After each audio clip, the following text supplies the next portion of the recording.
डुंगरीपाली सरस्वती शिशु विद्या मंदिर ने ज्ञान विज्ञान मेला अनुष्ठित होइछे। इथिने विज्ञान प्रकल्प 210, गणित प्रकल्प 70 और संस्कृति बोध परिचालना 55 जन छात्र छात्री अंशग्रहण करिथिला बेलके 180 जन छात्र छात्री मानकु पुरस्कृत करिथिले।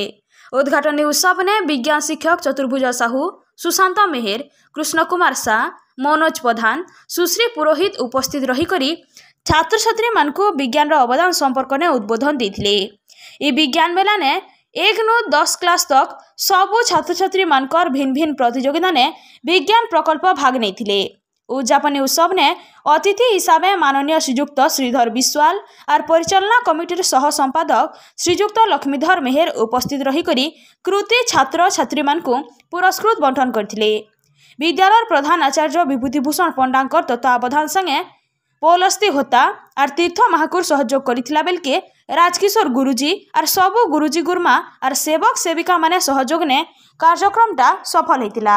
विभूतिभूषण पंडा प्रधान आचार्य सरस्वती शिशु विद्या मंदिर डुंगरीपाली। आज शिशु मंदिर ज्ञान विज्ञान मेला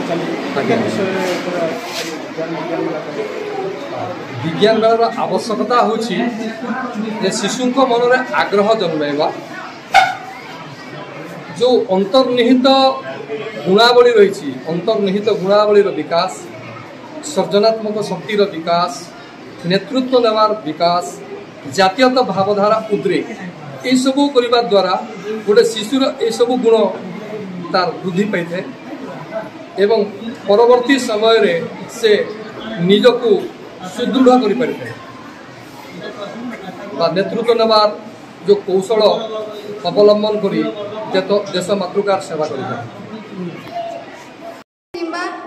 गला बेले चोर माने घर के पले आसन कि चुरावार के जिनिस मन चेष्टा करसन तो ई हमको आउरी बाबा एलपीजी गैस लीक हेगिरी घर फाटनी से गैस फाटी एसी जा द्वारा कि अनेक लोकर मृत्युवरण मध्य हेतिसी ई हमको आगुरु if we use properly and carefully it set construction।